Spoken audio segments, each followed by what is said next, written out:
Buenos días, arrancamos a por el último asalto, ¿vale? Desde aquí es impresionante, no es lo mismo la visión del Palacio que tenemos que desde abajo.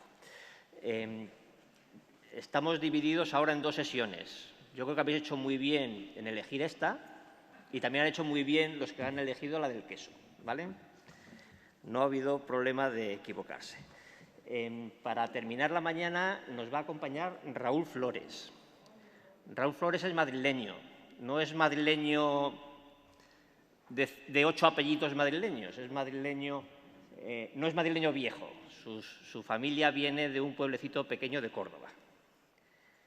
Es casado y con 3 hijos, 4 amores en casa, tetramor, que no debe ser poliamor, que debe ser otra cosa, aunque yo de eso no entiendo, ¿vale? Es sociólogo de formación, estudió en la Complu de Madrid y de profesión. Trabaja en Cáritas como coordinador del equipo de estudio y en FOESA como secretario técnico. FOESA es una fundación de Cáritas, impulsada por Cáritas. De Cáritas no digo nada, no hace falta explicar nada, todo el mundo la conocemos. FOESA es de esas organizaciones, pocas, que si no existieran habría que inventarlas, por el trabajo que hacen y por cómo lo hacen. ¿Qué trabajo hacen? Pues en estos tiempos que nuestras vidas para muchos circulan cómodamente, más o menos cómodamente, entre carreteras y autovías, FOESA pone el foco, sus estudios, sus datos, sus rostros, sobre los que quedan los que viven o los que han vivido siempre en las cunetas, los que quedan excluidos. También decía que FOESA era imprescindible por cómo lo hacen, no solamente qué es lo que hacen. Y es que sus estudios los hacen muy bien. ¿Cómo sabemos que lo hacen muy bien? Pues porque sus estudios, sus informes, cuando los sacan, los presentan, escuecen. Y escuecen es la forma más leve que se me ha ocurrido de decirlo, ¿vale? Escuecen a todos los que lo oímos, a toda la sociedad, pero escuecen mucho a la administración y a los políticos. Y cuando tenga un resbalón, FOESA, estar seguros que se les van a echar a morderle la yugular, ¿vale? Luego, si esto no está pasando es porque lo están haciendo muy bien. Son estudios completamente serios, coherentes y no tienen ninguna esquina donde perder un poco, ¿no? Bueno, es una muy buena forma de empezar estas jornadas que vamos a dedicar a la inclusión, poner nuestros ojos en los excluidos, ¿vale? Así que, Raúl, cuando quieras, pues somos todos oídos.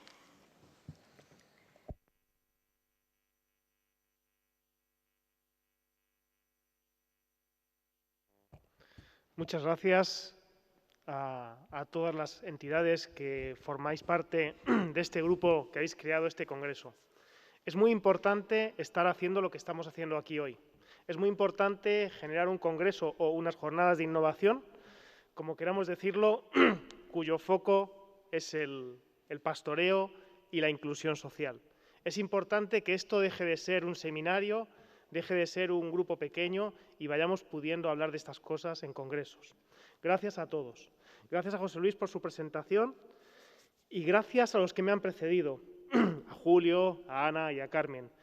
Empecé a aprender desde el día que recibí un correo invitándome a este congreso. Empecé a aprender cómo podíamos hablar de pastoreo, de inclusión social al mismo tiempo. Y no solamente tener sentido, sino ser necesario. Y sigo aprendiendo desde que he llegado aquí, con quien he tomado el café, con quien he compartido charlas previas y con la mesa que he visto. Gracias por lo que ya he aprendido, gracias por lo que me llevo y espero que estos 40-45 minutos que vamos a compartir a continuación sean interesantes y puedan servirnos a la reflexión y posteriormente a la acción.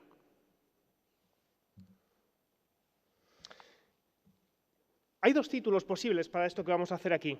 Podemos hablar del análisis de la exclusión social, de la distancia social y de derecho al cuidado, O podemos ponerle un título menos correcto políticamente, pero mucho más claro y mucho más directo.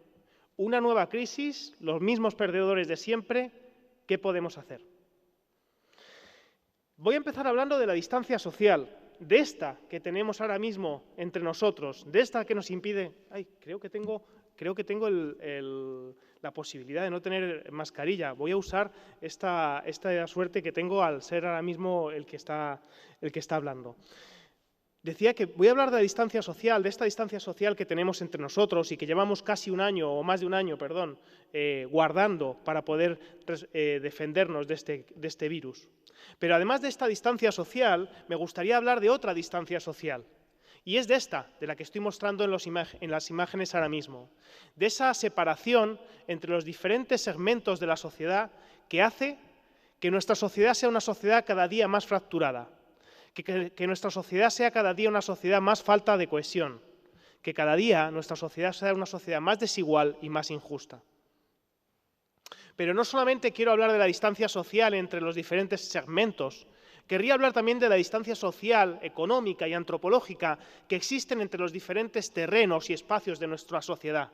Y me estoy refiriendo al ámbito rural y al ámbito urbano, a esos ámbitos tan necesariamente vinculados y a día de hoy tan alejados y tan competidos por diferentes motivos. Tendremos oportunidad de verlo.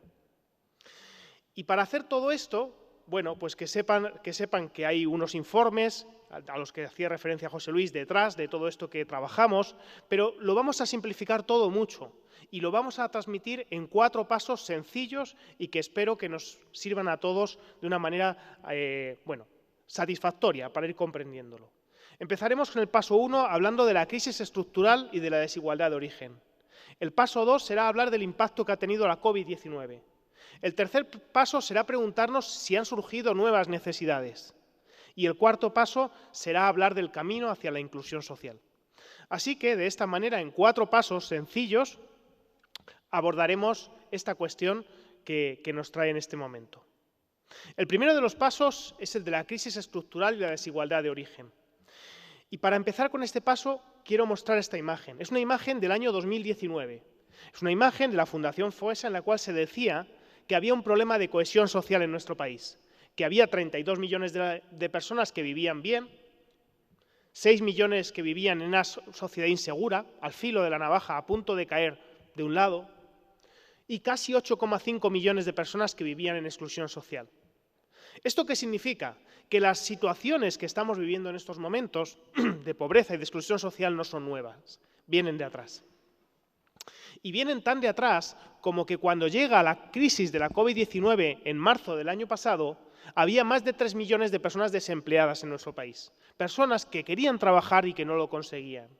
Había habido un incremento prolongado de la desigualdad en nuestro país, un incremento de la desigualdad tanto en los tiempos de crisis económica como en los tiempos de bonanza económica. Había 8 millones de personas que sufrían la exclusión social y esos 6 millones de personas a los que nos referíamos en la imagen que estaban, a punto de poder caer en una situación peor. ¿Qué dependía? ¿De qué dependía que cayeran o no cayeran? Pues de sus condiciones familiares, de que algo cambiara en su familia, pero también dependía de cómo la sociedad evolucionara. Pensábamos que la crisis iba a tardar un poquito. Estábamos seguros de que llegaría la nueva crisis en unos años, porque las crisis se han demostrado cíclicas, pero no imaginábamos que llegara tan pronto. Además de estas situaciones previas a la crisis económica de la pandemia, habría que hablar de una mayor exposición de la pobreza en el mundo rural.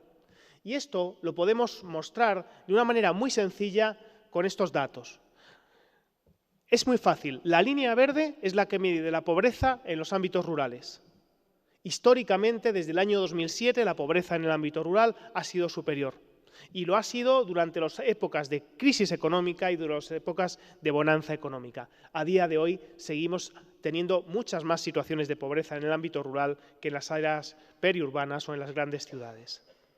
Pero además hemos tenido un fenómeno muy importante y es una pérdida de la función integradora del empleo. Y este tema es muy importante, no solamente por la actividad económica del pastoreo, sino por las actividades económicas que veremos a continuación. Esta pérdida de la función integradora del empleo se ve de manera muy sencilla en este gráfico. Las barras verdes son la tasa de paro, que como pueden observar se reduce del año 2013 hasta justo antes de la COVID-19.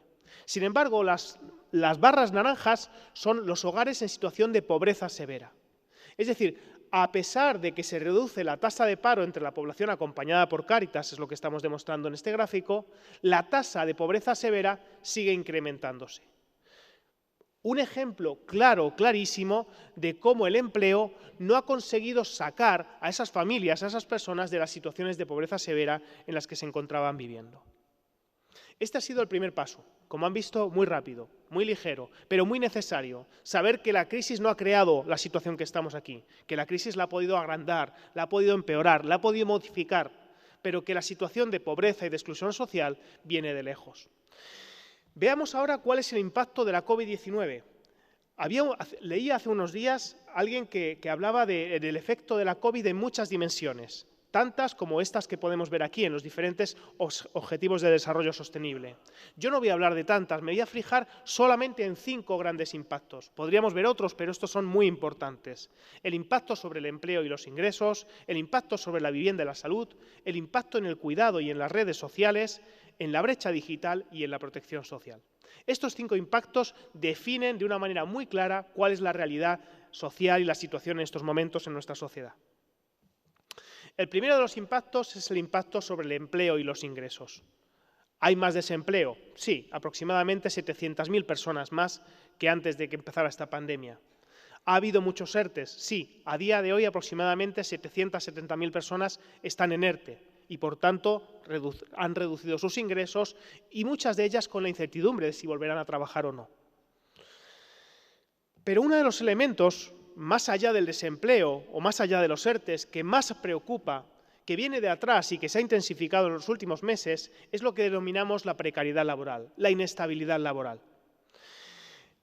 Estas 2 imágenes nos ayudan a comprenderlo de una manera muy sencilla. La inestabilidad laboral grave que viven muchas personas en nuestro país se explica con estas 2 imágenes. La realidad de estas personas es que entran y salen del mercado laboral. Cuando consiguen entrar al mercado laboral y trabajar 2 meses, es la imagen de la izquierda. Flotan un poquito, consiguen nadar, toman aire, pero de nuevo algo pasa, pierden ese empleo, cambian de contrato, reducen jornada y vuelven a hundirse. Esa situación de asfixia intermitente es la imagen que describe la realidad de muchas personas que no tienen un trabajo estable ni unas condiciones laborales adecuadas. Podríamos decir que a día de hoy los trabajadores atrapados en esa precariedad y en esa instabilidad son enfermos crónicos, pero que están viviendo un episodio agudo. Es decir, no es que la enfermedad se haya creado con esta pandemia, la enfermedad ya venía de antes. Lo que ocurre es que esta pandemia está creando un episodio agudo que está provocado por las consecuencias económicas y sociales de la crisis del coronavirus. Pero además, a estas situaciones de precariedad y de inestabilidad laboral previas se le unen unas nuevas, y pongo solamente un ejemplo. Durante estos meses, el 40% de las personas que acompañamos desde Cáritas se han tenido que exponer al contagio en condiciones laborales inseguras para no perder su trabajo. Podían elegir no ir si las condiciones no eran las adecuadas, pero entonces hubieran perdido su trabajo y, por tanto, sus ingresos. Todo esto está provocando que sigamos siendo uno de los países, o que nos alejemos uno de los países con más trabajadores pobres. Y esta cuestión es muy importante, porque en ocasiones yo mismo, o incluso otras personas, nos hacen referencia a que el camino hacia la inclusión social es el trabajo. Y por supuesto que el empleo debe ser uno de los canales hacia la inclusión social, pero cada día vemos que es un canal que está sirviendo menos a ese propósito de integración social. Por tanto, tendríamos que hablar también del incremento de la pobreza que ha supuesto el generar menos ingresos o el dejar de tener empleo. A día de hoy, solamente entre las familias que acompañamos desde Cáritas son 250.000 personas sin ingresos, 70.000 más que antes de que fuera esta crisis de la COVID-19. El segundo de los impactos sobre el que queremos poner el foco es el que tiene que ver con la vivienda y con la salud. Este es un impacto importante porque todos hemos sentido el valor que tenía nuestra vivienda durante estos meses. Todos hemos sentido lo importante que era sentir un hogar seguro en el que protegernos y descansarnos. Hemos recordado la importancia del hogar y también hemos tenido la oportunidad de recordar todas las personas que no tienen un hogar, todas aquellas personas que tienen un hogar inseguro, una vivienda insegura o una vivienda inadecuada. Y nos hemos hecho las preguntas de cómo lo estarán pasando, cómo lo estarán viviendo. Este confinamiento nos ha subrayado la importancia que tiene la vivienda y al mismo tiempo la fragilidad que supone la vivienda. Y tal es esa fragilidad que, por ejemplo, entre las familias acompañadas por Cáritas, que no son todas las familias vulnerables de nuestro país, solamente entre las familias acompañadas por Cáritas, 77.000 familias se han visto obligadas a mudarse con el objetivo de poder seguir pagando la casa o simplemente de dejar la casa en la que ya no podían pagar y tenían que abandonar. Pero esos problemas no se han quedado ahí. 4 de cada 10 familias no han podido pagar sus recibos del alquiler o su hipoteca. Seguro que tenéis relación algunos de vosotros con Cáritas. De los elementos que más hemos tenido que hacer en los últimos meses ha sido precisamente esto: ayudar a las familias a seguir pagando su vivienda o sus suministros. 700.000 personas viven en hogares en los que no han podido pagar los suministros en el último año. Pero además se han producido otros elementos de privación y de dificultad, como ha sido la no posibilidad de llevar una alimentación adecuada o incluso el dejar de comprar medicamentos por no poder pagarlos. Todo esto obviamente tiene una relación con el siguiente elemento que quiero exponer, y es el impacto sobre la salud. Todos hemos visto cómo este año ha impactado en nuestra salud. Sin embargo, tenemos datos que evidencian un impacto importante entre la población acompañada por Cáritas, que es un ejemplo de la población vulnerable de este país. Solamente en términos de salud física, el 28%, 29% de las personas han visto cómo empeoraba su salud. Un empeoramiento de la salud física que no se ha quedado ahí, sino que en muchos casos viene acompañado de un empeoramiento de la salud psicoemocional. Y de hecho, 1 de cada 2 personas acompañadas por Cáritas han empeorado su salud psicoemocional. Pero esto, si no buscamos las causas, si no lo entroncamos con la explicación de por qué se ha producido, se nos queda hueco. Por tanto, dediquemos solo un minuto a ver esas causas y a ver qué hay detrás. ¿Por qué se ha producido el empeoramiento de la salud física? Pues casi en la mitad de las ocasiones se ha producido por estrés, por ansiedad. Es decir, por causas psicológicas, por elementos también psicoemocionales, que han hecho que se somatizaran, llevando a un empeoramiento de esa salud física. Pero también hay otros elementos importantes, como un 13% de la población que ha empeorado su salud por haber un menor seguimiento de las enfermedades preexistentes a la pandemia de la COVID. Es decir, han dejado de seguir tratamientos, revisiones, y eso ha impactado también en la salud física de muchas personas. Veamos ahora los motivos que hay detrás de ese empeoramiento de la salud psicoemocional. Voy a hacer referencia solamente a 2. A uno, universal. La incertidumbre, la inseguridad hacia el futuro que todos hemos vivido en estos meses nos ha hecho empeorar nuestra salud psicoemocional. Perfecto. Y otro ya no universal. El 37% de las personas han empeorado su salud psicoemocional por tener dificultades económicas. Es muy difícil levantarse cada mañana en un contexto de pandemia, en un contexto en el cual cuesta trabajar y además plantearse cómo pagar la casa, cómo pagar la luz, cómo alimentar a tu familia. Todo eso ha creado un impacto importante en términos de salud psicoemocional. El tercero de los bloques del impacto es el que se refiere al impacto en el cuidado y en las redes de apoyo. Depende de cada familia, depende de cada casa. Algunos incluso se han alegrado de poder pasar más tiempo en casa. Algunas personas se han incluso alegrado de no tener que viajar tanto y poder compartir más tiempo con sus hijos o con su pareja. Esto ha sido importante, pero esta situación de mejora de la conciliación familiar para unas familias no lo ha sido así para todas las familias. Las restricciones de la pandemia han hecho que muchas personas hayan vivido este tiempo con mucha dificultad. Un ejemplo, solamente entre las personas que acompañamos desde Cáritas, el 18% de las familias han tenido que renunciar a un empleo para poder ejercer cuidados a los dependientes por por causa directa de la pandemia. Estamos hablando de tener que quedarse con los niños cuando no había colegio. Estamos hablando de tener que cuidar a sus mayores porque han dejado de haber centros de día. Estamos hablando de muchas personas que se han visto entre la espada y la pared y han tenido que elegir entre seguir trabajando o coger un empleo o hacer el cuidado a esas personas dependientes de su familia. Obviamente aquí no vamos a andar con medias verdades. Son en su mayoría, en su inmensa mayoría, las mujeres las que han tenido que renunciar, las que han tenido que sacrificarse para hacer estos cuidados a las personas dependientes. Por otro lado, hemos visto cómo se ha debilitado la capacidad material de las redes de apoyo. Es verdad que de alguna forma nos hemos sentido más cercanos unos a otros. Nos hemos sentido incluso más cercanos de nuestros propios vecinos, pero también de nuestros amigos y de nuestros familiares. Sin embargo, al mismo tiempo que nos hemos sentido más cercanos y más dialogantes, se ha ido debilitando la capacidad material, o sea, lo que podemos ayudar a las otras personas de una manera directa. Y solamente un gráfico para ilustrar esto, y es que 1 de cada 3 familias han dejado de seguir prestando ayuda que ellos hacían a familiares o amistades. Fíjense lo importante que es esta imagen. Estamos hablando de personas acompañadas por Cáritas, personas que a pesar de estar acompañadas por Cáritas, de necesitar un apoyo, de necesitar de alguna forma un refuerzo o un sustento, son familias que también ayudan a otras. Es decir, esa ayuda mutua no deja de existir por ser una familia pobre o por ser una familia vulnerable. Y sin embargo, esta crisis económica y esta crisis social que estamos viviendo ha hecho que 1 de cada 3 familias se hayan agotado, se hayan quedado sin posibilidades de seguir prestando ayuda a familiares o a amistades. El cuarto de los impactos al que me quiero referir es el que tiene que ver con la brecha digital.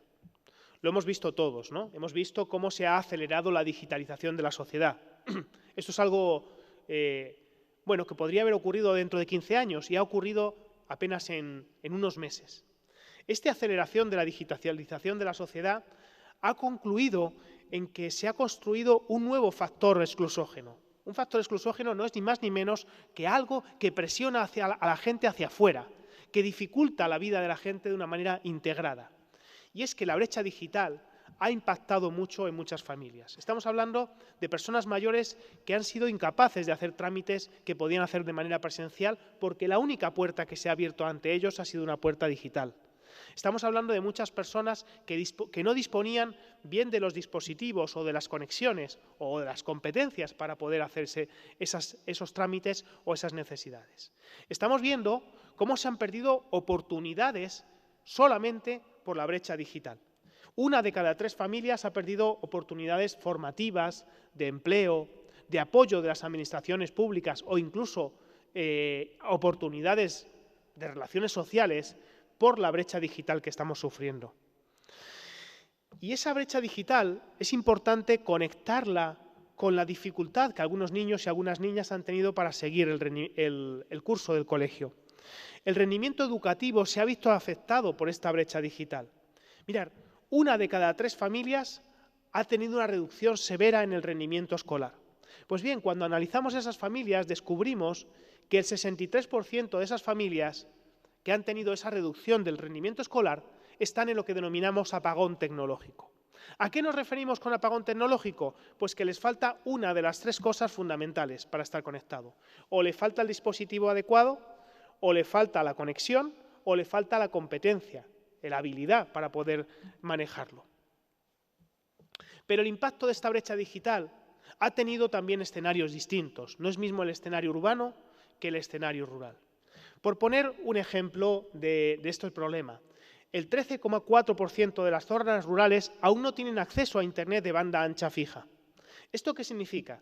Que aun disponiendo de los recursos económicos para poder contratar esa conectividad, en muchos lugares de nuestro país no se puede tener. Y las alternativas que existen no son lo suficientemente válidas como para todas las gestiones o todas las cuestiones que tendríamos que realizar a través del medio digital. El gráfico distribuye esos porcentajes de falta de desconexión en las diferentes comunidades autónomas. Pero me gustaría que observáramos este segundo gráfico, porque Castilla y León, la parte de Castilla-La Mancha y sobre todo la zona de Teruel, tienen mucha relación con este gráfico.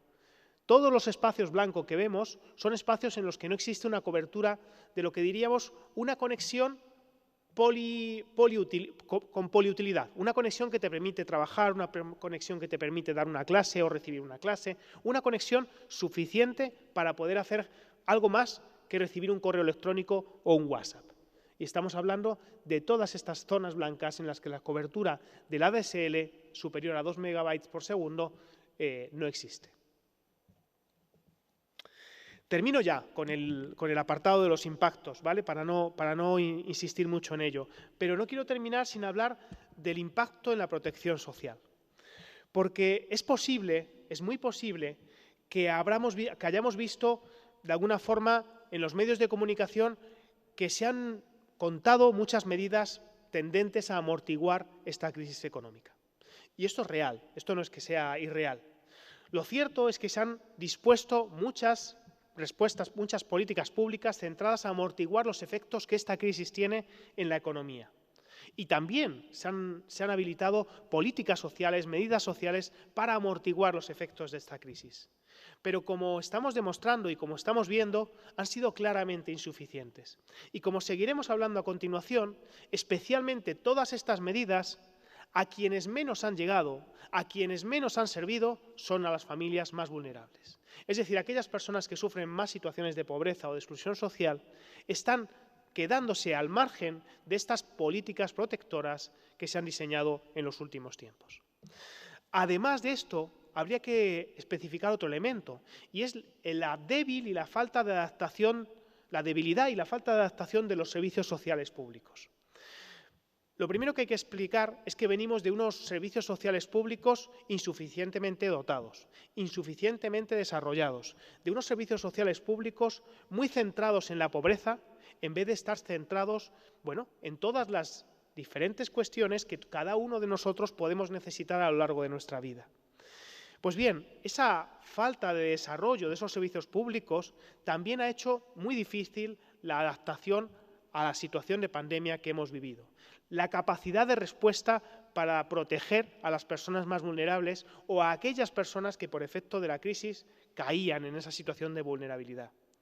Y evidentemente esta falta de adaptación de los servicios sociales públicos lo que ha creado es una necesidad de mayor atención en los servicios sociales privados. Y ahí es donde aparece Cáritas y otras tantas entidades, Cruz Roja y otras muchas más, que han puesto lo mejor que tenían para poder soportar esa situación que se les venía encima.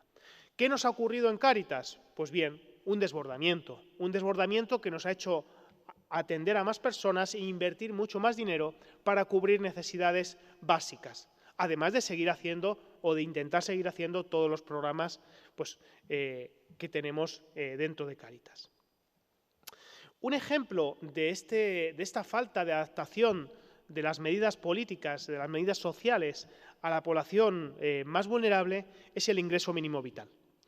Hace aproximadamente 24 años que Cáritas empezaba a hablar de la necesidad de una garantía de ingresos para toda la población de todas las comunidades autónomas que de alguna forma constituyera un colchón de protección, una última red de protección a las familias que no tenían otros ingresos.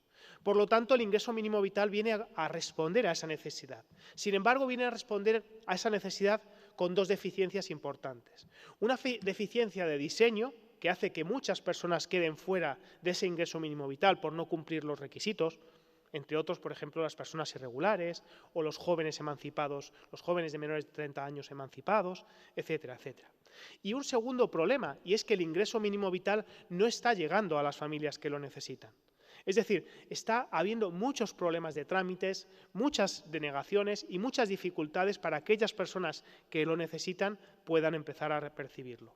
De las personas acompañadas por Cáritas, a día de hoy, estos datos son de enero, pues yo creo que debemos estar en torno al 6-7% de las personas acompañadas por Cáritas cobrando el ingreso mínimo vital. Ojalá sea más y me equivoque, tendremos los datos en breve. Junto a esta lenta implicación y aplicación del ingreso mínimo vital, lo que sí que hemos detectado es que 4 de cada 10 familias a las que acompañamos han dejado de tener esa renta mínima de la comunidad autónoma.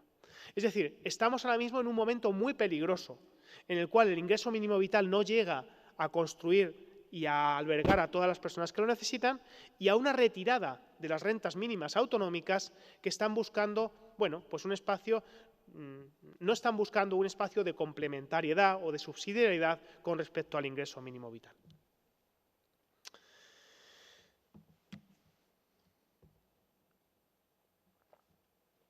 Bueno, hemos hecho los dos primeros pasos y en el tercero de los pasos yo quería empezar con esta imagen. Esta imagen ha sido noticia que ha abierto muchos telediarios, que ha abierto muchos periódicos de España y del mundo entero. Las colas del hambre. Y estas colas del hambre podrían hacernos pensar si nos enfrentamos a unas nuevas necesidades, ¿no? Nos podrían hacer pensar si la situación ha cambiado tanto como para que, bueno, tengamos que responder de otra manera. Pues bien, respecto a esta pregunta, a mí me gustaría compartir básicamente 4 ideas. Lo primero es insistir en la falta de adaptación de los servicios sociales públicos para responder a las situaciones de necesidad de muchas familias. Y más allá de la emergencia que puede suponer una pandemia como esta, habría que revisar si esos servicios sociales públicos tienen una capacidad, bueno, de trabajar de una manera natural con aquellas personas que de repente se quedan sin ingresos o se quedan sin casa. Es decir, si existen los mecanismos fáciles como para acceder a esas ayudas en un tiempo que no exceda los 3 meses, digamos, por ejemplo. Además de esta falta de adaptación de los servicios sociales públicos, lo que hemos observado a través de estos últimos meses es una Cáritas desbordada, por ejemplo. Digo Cáritas porque es lo que conozco, pero seguro que ha ocurrido en muchas otras entidades. Aproximadamente 500.000 personas que han llegado a Cáritas en el último año son nuevas. Con nuevas quiero decir que no habían venido nunca o que llevaban más de un año sin venir. Es decir, bueno, que funcionaban sin necesidad de ese apoyo. Bueno, esto ha supuesto un reto importante para Cáritas. Nos ha costado trabajar en poder dar respuesta a todas estas personas nuevas. Pero además de este colapso por cantidad y por la poca rapidez de gestión que han tenido los servicios sociales públicos, que a veces hemos tenido las propias entidades del tercer sector, que nos ha costado reaccionar, a pesar de este colapso, yo diría que poca cosa nueva. Yo diría que nos enfrentamos a las mismas necesidades de siempre. Yo diría que tampoco ha cambiado tanto la situación. Y me explico. Básicamente, las personas que se acercan a día de hoy a Cáritas, se han acercado por efecto de esta pandemia, buscan cubrir estas 3 necesidades. Las mismas necesidades de siempre, necesidades materiales, necesidades relacionales y necesidades de participación y de libertad. Y es importante que nos detengamos en estas necesidades porque nos pueden dar pistas de cuáles deberían ser elementos nucleares a efectos de trazar el camino hacia la inclusión social. Cuando me refiero a las necesidades materiales, me gustaría hacer una reflexión, y es que hay 2 elementos que son los que explican la mayor parte de las necesidades materiales. Esos 2 elementos son mercado laboral y vivienda. La falta de un trabajo o la existencia de 25 trabajos que no te dan para vivir hacen muy complicado el poder pagar una vivienda que cada día supone un mayor coste y un mayor esfuerzo para las familias. Y ahí estamos, en un círculo del que es muy difícil salir.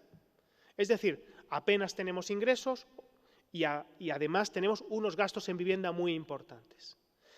Estamos en un círculo muy difícil de romper, pero necesariamente que tenemos que romper porque si no, no estaremos resolviendo estas necesidades materiales en las que venimos trabajando desde hace mucho tiempo. Junto a este círculo de mercado laboral y vivienda, me gustaría que nos fijáramos en las prestaciones sociales y cómo las prestaciones sociales están sujetas, casi siempre, a temas presupuestarios. Es decir, bueno, pues a ver, las rentas mínimas hasta donde podemos. Es decir, hasta un cupo que podamos asumir. Las ayudas de emergencia hasta donde se pueda. Es decir, siempre hay un presupuesto detrás que limita esas prestaciones sociales. Pero claro, el análisis que se hace cuando uno entra en profundidad es que, además de haber un presupuesto detrás de esa definición de las prestaciones sociales, también hay un posicionamiento ideológico. También hay una forma de situarse respecto a las necesidades de los más vulnerables. Y ese posicionamiento ideológico marca cómo cada una de las administraciones y cómo cada uno de los espacios territoriales responde de mejor o de peor manera a esas necesidades materiales. Pero bueno, las necesidades materiales son las que conocemos, ¿no?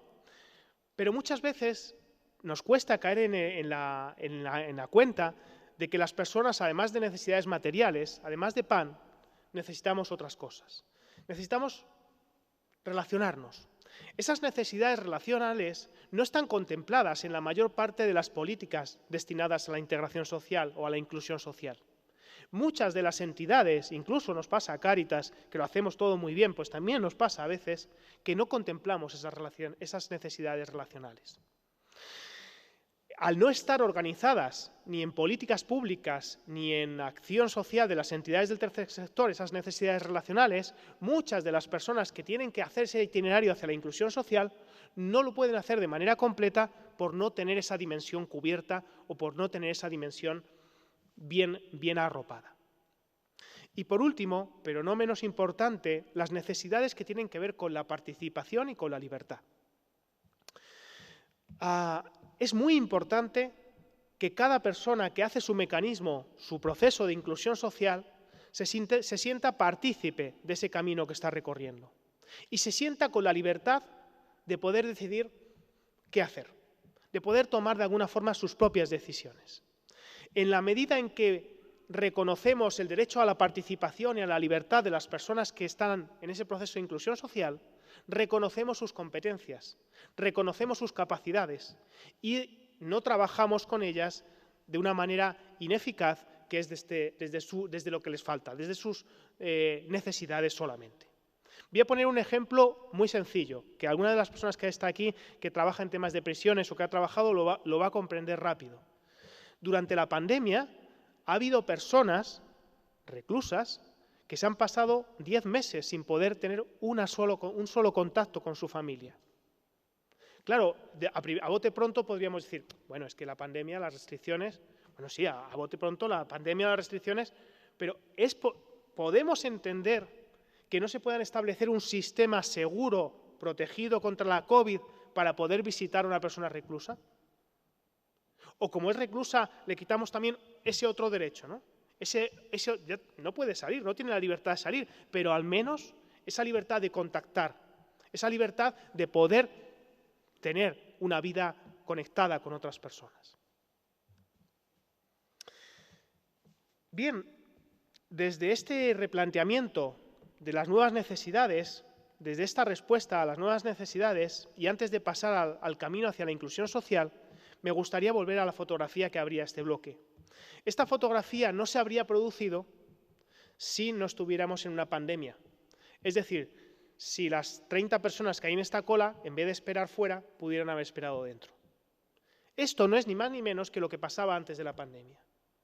Casi las mismas personas, algunas menos, ¿vale? Casi los mismos carritos de la compra, solo que en vez de estar en una cola visible en el exterior, se concentraban en el interior de un local de Cruz Roja, en el interior de una parroquia de Cáritas. Llegamos ahora hacia el camino a la parte del camino hacia la inclusión social. A mí me gusta empezar esta parte mostrando esta espiral. De una manera muy rápida y muy sencilla, es importante comprender que la integración plena significa estar en el centro de la sociedad, poder participar de todo esto que vemos aquí, y estar en exclusión social significa estar en la cuneta, como decía José Luis, al margen, en el extremo de la sociedad, y significa no poder disfrutar de todas estas cosas que están aquí. Por tanto, la exclusión social es mucho más que la falta de dinero. Tiene que ver cuando tienes problemas de empleo, sí, y por tanto dinero, claro que sí, pero también tiene que ver con problemas de vivienda, de salud, de educación, de conflicto social, de soledad y también de participación política, de sentirte ciudadano y parte de un proyecto común. Pues bien, esta situación de falta de alguna o de muchas de estas dimensiones es lo que hace que las personas vayan pasando de este centro de integración plena al margen de la exclusión social severa. Pero como decía un maestro mío, que hace poquito nos dejaba, del que aprendí muchas cosas y una de las más importantes que aprendí fue esta. A perro flaco todos son pulgas. Es decir, la acumulación de dificultades es lo que lleva a muchas personas a vivir muchas veces en situación de exclusión social. Ese a perro flaco todos son pulgas, lo que significa es que muchas personas empiezan teniendo un problema de empleo, luego de ingresos, luego de no poder pagar la vivienda. En ocasiones eso genera un conflicto familiar, en ocasiones eso genera una separación y en ocasiones eso puede llevar a una situación de soledad. Pero hay veces que el tránsito simplemente empieza pues por aquí, por una situación de problema de salud, un problema de salud que te hace tener una distancia con tu familia, que te aleja de ellos, de soledad, que con el tiempo te hace perder el empleo y que eso te lleva a un problema de recursos económicos y también de vivienda.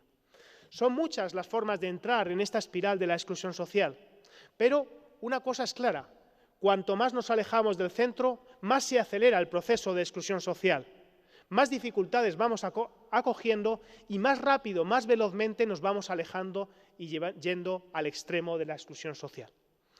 Y esto hay que tenerlo en cuenta, este movimiento de ir hacia afuera y de aceleración, porque si lo que queremos construir es el proceso de inclusión social, tenemos que tener en cuenta que vamos a ir contracorriente.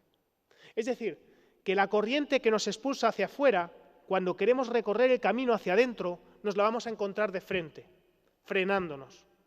Por tanto, tendremos que ir recuperando todos los elementos de todas las dimensiones que estamos viendo aquí, poco a poco, para poder construir ese camino hacia la inclusión social. Es decir, ¿con una renta económica ya pasaremos de la exclusión severa a la integración plena? No. ¿Sin renta económica? Pues probablemente, seguramente que no. Es decir, no podemos prescindir de ella, pero no es suficiente. Tendremos que ir restaurando cada una de las dimensiones que se han visto afectadas en ese proceso de alejamiento del espacio integrado para poder construir el camino hacia la inclusión social. Por tanto, creo que es tan importante que consideremos ese camino hacia la inclusión social como un espacio de trabajo en todas estas dimensiones, en todas las necesidades materiales, relacionales, de participación y libertad a la que hacíamos referencia anteriormente. Y para poner una tirita, probablemente antes de la herida, pero estoy seguro que la herida llegará, es cuando queramos simplificar todo este proceso de inclusión social en el empleo. Ya está, arreglado. Con un empleo generamos inclusión social. Pues bien, lo que vemos es que esto no es así, que hay muchos elementos del empleo actual que hace que no encajen las piezas, que hace que el empleo no permita ese proceso de inclusión social, como son la temporalidad, los ingresos insuficientes, la brecha salarial, los empleos de exclusión, la propia economía informal, que es el espacio de supervivencia que tienen muchas personas, entre ellas las personas inmigrantes irregulares, o la parcialidad indeseada. Todas piezas de este puzzle del empleo que no encajan y que dificultan que el empleo sea ese camino hacia la inclusión social. Por supuesto que no podemos dejar este canal, pero muchas personas a día de hoy están lejos del camino de la inclusión social vía el empleo y otras muchas van a tener muchas dificultades para una inclusión social real. No me quiero poner pesimista, pero muchas personas a las que acompañamos desde Cáritas, su mejor empleo es aquel que tienen en la empresa de inserción en la que participan con Cáritas durante un tiempo. Cuando salen de esa empresa de inserción y se exponen al mercado laboral general, todo lo que encuentran es elementos de este tipo. Elementos que impiden una trayectoria y un camino hacia la inclusión social real. Pues bien, para no ponerme demasiado intenso, he resumido en 5 cuestiones como las más fundamentales para resolver ese camino hacia la inclusión social.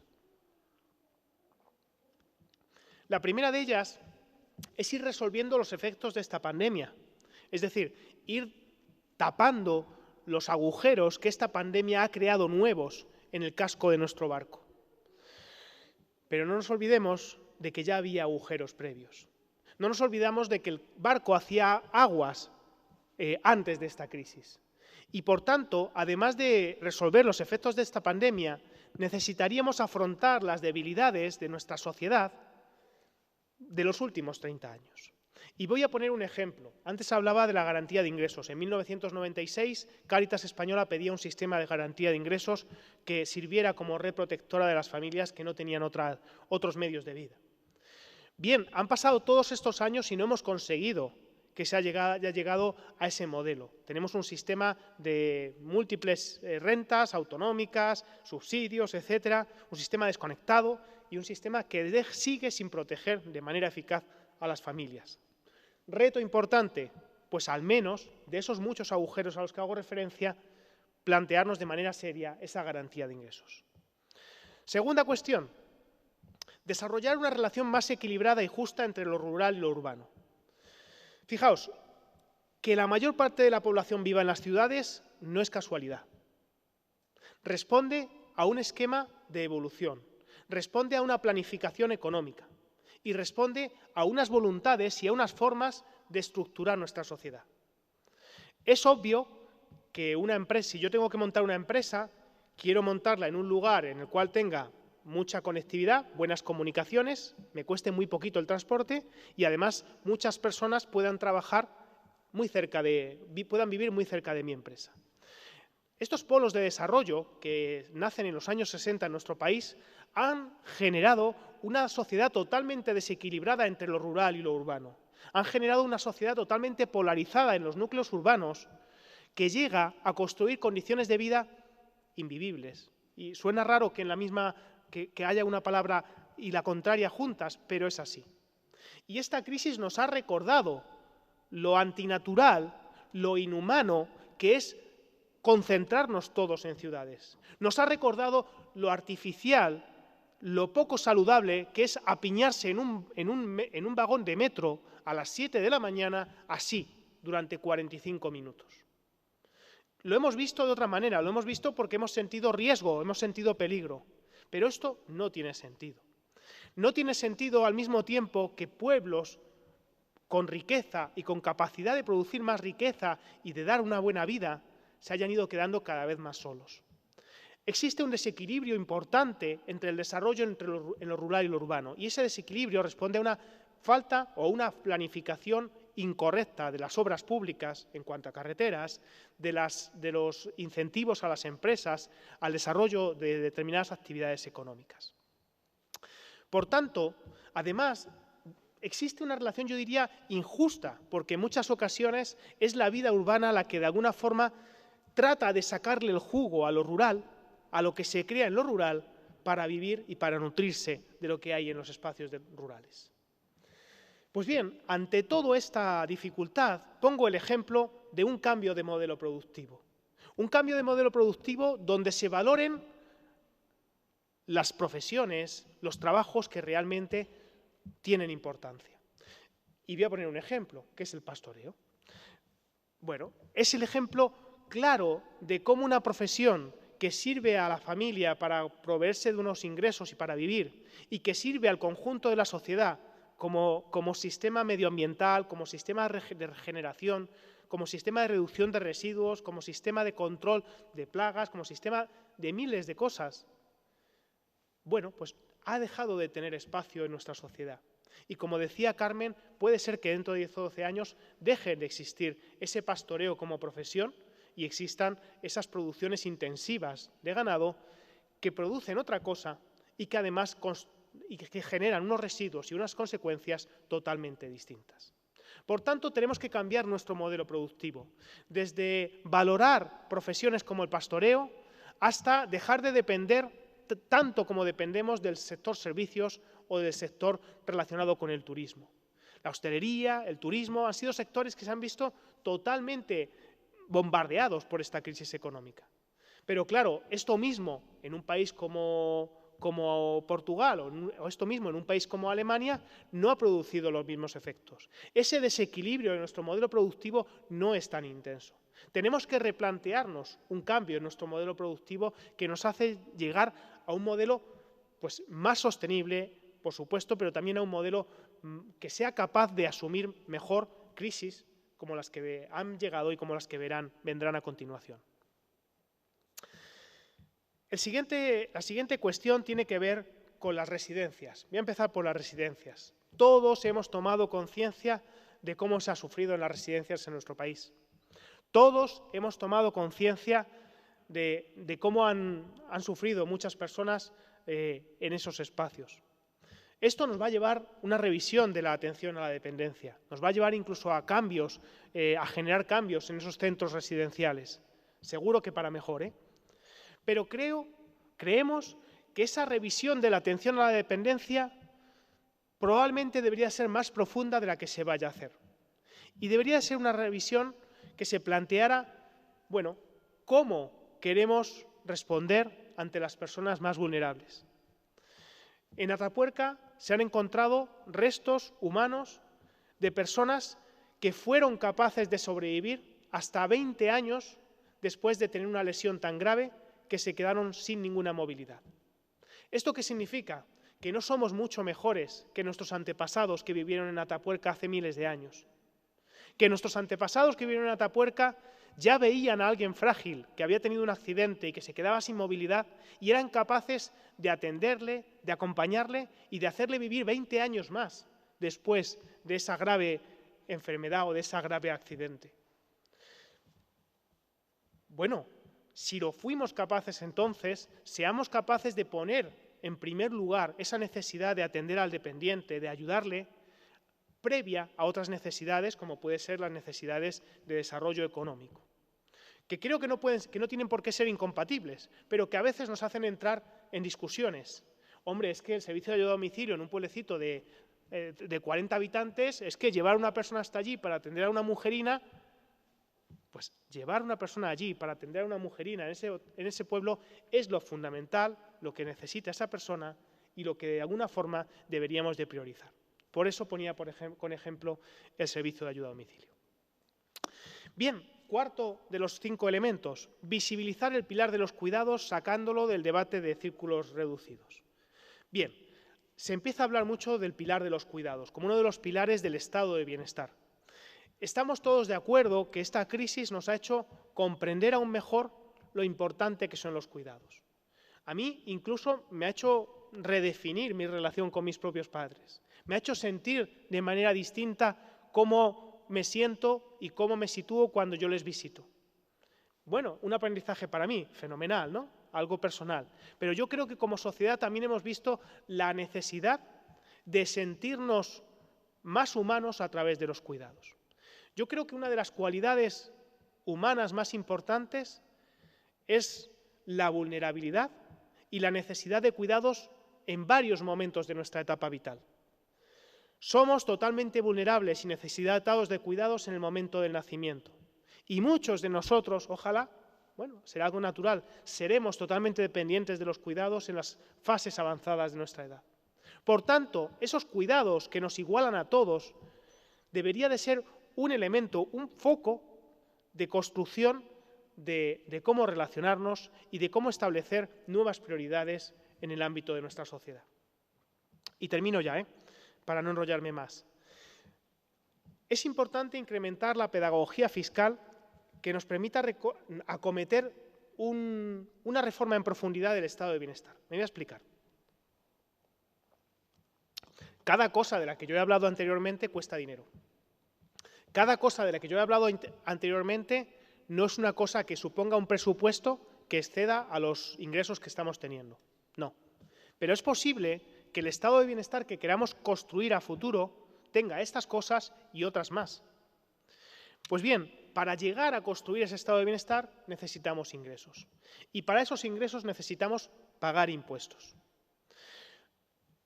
Una cosa sin la otra no funciona.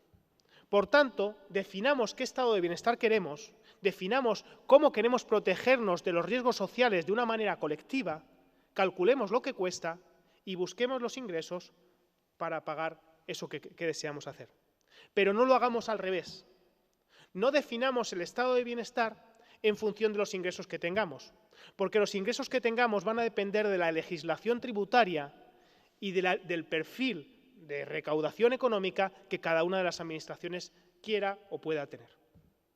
Por tanto, es muy importante que todos seamos conscientes de que pagar impuestos es lo que habilita ese estado de bienestar que responde a todos esos elementos que son elementos que nos llevan a generar caminos hacia la inclusión social. Y, por tanto, tenemos que hacer esa pedagogía fiscal que nos llegue a todos de manera personal. Ya termino. Esta distancia social, de la que yo hablaba al principio, dentro de pocos meses dejará de existir. Esta distancia social de la que yo hacía referencia, provocada por la pandemia, se borrará pronto y a muchos incluso se nos olvidará la mayor parte de los días de aquí a poquito, rápidamente. Sin embargo, corremos el riesgo de que esta otra distancia social no solamente no se nos olvide, no solamente no desaparezca, sino que aumente, se consolide y acabe, de alguna forma, constituyendo de una forma natural nuestra sociedad.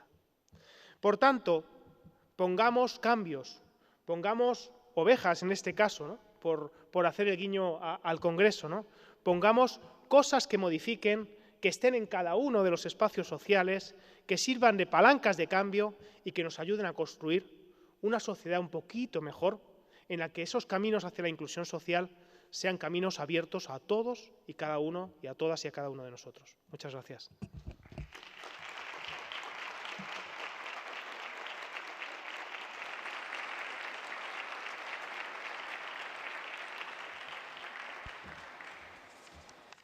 Muchísimas gracias, Raúl.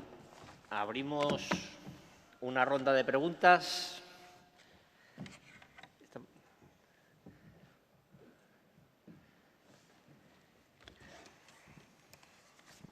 Muchas gracias. Veo fundamental esta labor de poner sobre la mesa un análisis de nuestra sociedad y el último punto que ha señalado, la necesidad de los impuestos y de la red pública de atención a la ciudadanía. Pero he hecho en falta un factor que a menudo se silencia, que es la pérdida del factor integrador de los centros escolares, que a menudo a los sectores sociales más excluidos les acentúa la fractura, la separación e incluso la segregación física.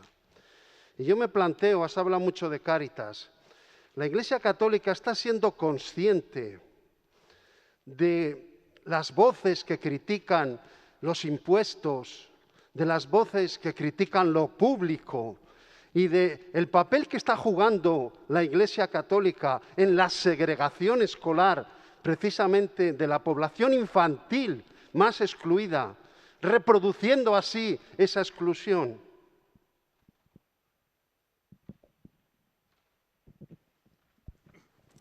Buenos días. Muchas gracias por el apunte. Algo de lo que no he hablado y que traigo transparencias, pero que no me ha dado tiempo, se refiere a la transmisión intergeneracional de la pobreza. La falta de movilidad social que tenemos en nuestra sociedad se explica, entre otras cosas, por una asociación entre el logro educativo de padres y el logro educativo de los hijos. Y esto tiene que ver, en muchas ocasiones, por una falta de los mecanismos compensadores que, de alguna forma, construyan una igualdad de oportunidades real para esos niños y para esas niñas que vienen bien de barrios más deteriorados, bien de familias en situación de pobreza, o bien de familias en las cuales los padres, los progenitores, tienen unos niveles educativos muy bajitos. Para construir un mecanismo que rompa esta falta de movilidad social, que impida que esa situación de pobreza se transmita de unas generaciones a otras, es fundamental activar una educación realmente compensadora, una educación que genere realmente igualdad de oportunidades. Uno de los frenos que estamos viviendo para esta educación que rompa con ese círculo de la pobreza y esa transmisión intergeneracional de la pobreza es precisamente la falta de oportunidades de acceso a centros educativos en los cuales se cumplan con todos esos mecanismos de compensación. ¿Qué es lo que planteamos? Es muy sencillo.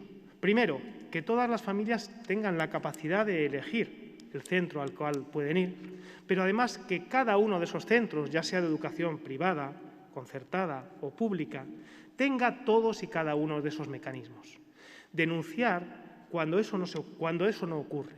Denunciar cómo en mi barrio, por ejemplo, mis hijos van a un colegio de un barrio de Madrid, de Vallecas concretamente, cuando un compañero o una compañera de mi hija necesita una acción de logopedia y el colegio tarda 5 meses en dar esa acción de logopedia que necesita esa niña en el colegio. Es decir, ¿qué es lo que buscamos? Lo que buscamos es una elevación de todos los niveles educativos porque son fundamentales en la evitación de esa transmisión intergeneracional de la pobreza. Lo que buscamos es la necesidad de que no exista esa segregación escolar y que no exista esa, de alguna forma, determinación de depende de dónde naces, cuál es tu barrio, vas a ir a este colegio y este colegio está dotado o no dotado de lo que vas a necesitar. Y desde ahí, lo más importante es reforzar la inversión en educación. Y reforzarla no de manera generalizada, sino reforzarla de manera que sirva fundamentalmente y mejor a quien más la necesita. Y en ese sentido, total sintonía en la propuesta y en la reflexión que hacía.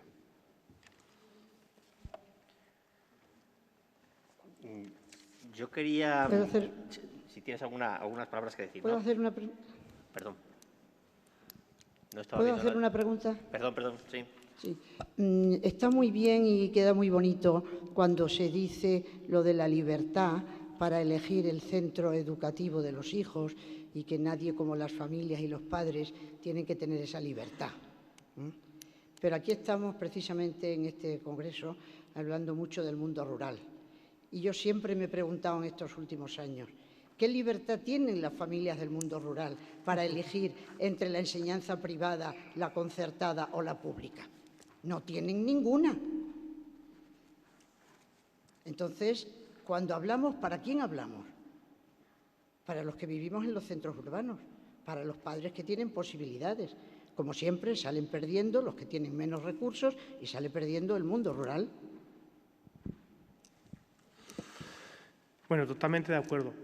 En el mundo rural, una de las nuevas dimensiones en las que acaba perdiendo es en la capacidad de acceder de una manera sencilla y con capacidad de elegir a diferentes recursos. Y los recursos educativos es uno de ellos. Aquí está claro, es decir, lo que necesitamos es construir recursos adaptados a los espacios rurales, es decir, no basta con poner un autobús que te lleve a 1 hora de tu pueblo para poder llegar a clase, sino buscar recursos adaptados a cada espacio rural y, obviamente, también facilitar los transportes razonables para que puedan, desde algunos lugares, ir construyendo polos de atención a las necesidades educativas. Y ahí siempre es fundamental trabajar desde la atención más básica. Y esto significa procurar y proveer de esos recursos desde una educación pública que no necesita, de alguna forma, construir un balance de ingresos y gastos, ¿vale? Sino que genera un servicio independientemente del retorno de esa inversión o de alguna forma de los costes que ese servicio genera. Voy a poner un ejemplo que se explica de otro lado. Si la instalación eléctrica de nuestro país o las instalaciones hidráulicas de nuestro país no se hubieran hecho cuando se hicieron y mediante desarrollos de empresas públicas, gran parte de nuestro país carecería de energía eléctrica, porque no es rentable. O sea, cada 100 metros de línea de alta tensión cuestan 1 millonada. Por tanto, no sería rentable haber llevado esa energía eléctrica o esas canalizaciones de agua a algunos lugares de nuestro territorio. Ahí es donde el sentido de la inversión deja de tener una búsqueda de beneficio y lo que tiene es una provisión de un servicio básico y fundamental para todos. Y en este sentido me gustaría conectarlo con la conexión a Internet. Vamos a vernos en un debate importante en los próximos años sobre las conexiones a Internet. Para nosotros tiene cada día más sentido que haya una conexión a Internet universal para todas las personas. De igual manera que hay carreteras que nos permiten ir de un lugar a otros, necesitaríamos canales de conexión que nos permitan acceder a unas puertas o a otras. Estoy hablando de puertas digitales. Pues bien, este es uno de los elementos que entrará en conflicto en los próximos años y que volverá de nuevo a tener al espacio rural como especialmente en debilidad o dificultad por las características poblacionales que tiene. Así que será uno de los elementos a seguir la pista en los próximos años. ¿Alguien más?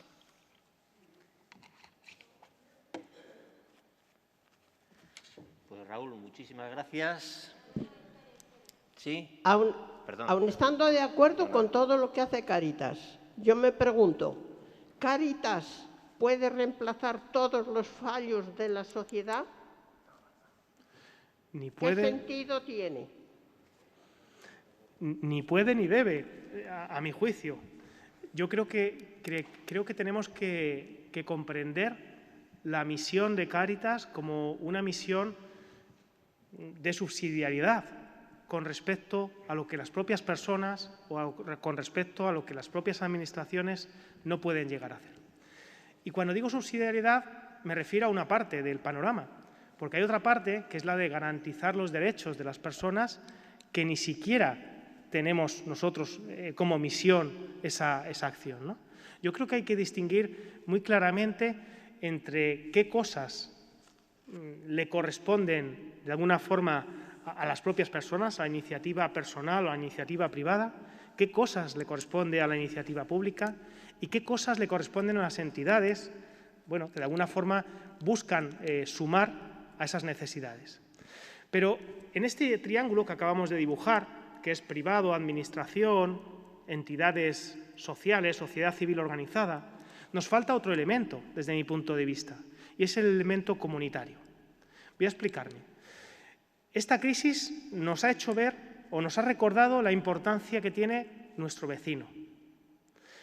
Y nos ha hecho comprender, de un lado, lo interdependientes que somos, es decir, que mi vida depende de la vida de otras personas, que contagiarme o no también depende de que mi vecino se contagie o no.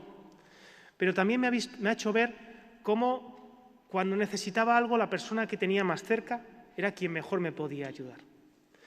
Bien, esa mirada que se ve claramente para una emergencia, imagínense que alguien se cae en la calle.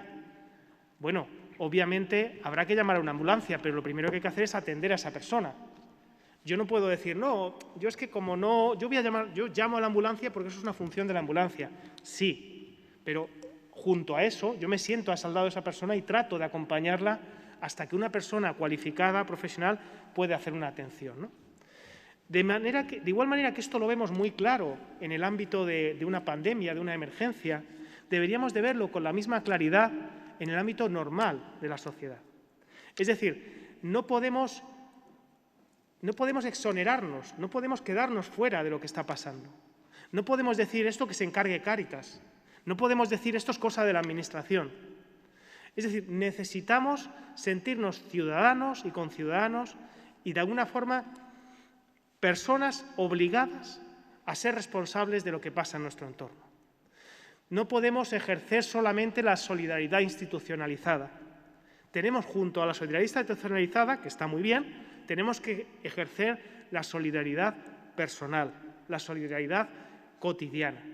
Por tanto, Cáritas no es capaz de hacer todo lo que la sociedad necesita. Ni Cáritas, ni las empresas, ni el propio Estado, por decirlo de alguna forma.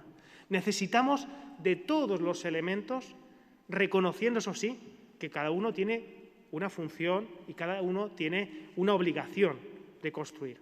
Pero no podemos olvidarnos de esa obligación personal y de esa necesidad de sentirnos llamados a hacer junto al otro.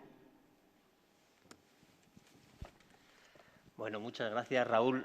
Yo creo que ha sido un muy buen colofón a lo que creo que ha sido también muy buena mañana, ¿vale? Me comunican que nos tenemos que marchar, que hay que dejar esto despejado antes de las 2:30 y nos volvemos a ver a las 4:30 con criptoeconomía aplicado al pastoreo, que a ver qué quiere decir eso, ¿vale? Muchas gracias. Hasta la tarde.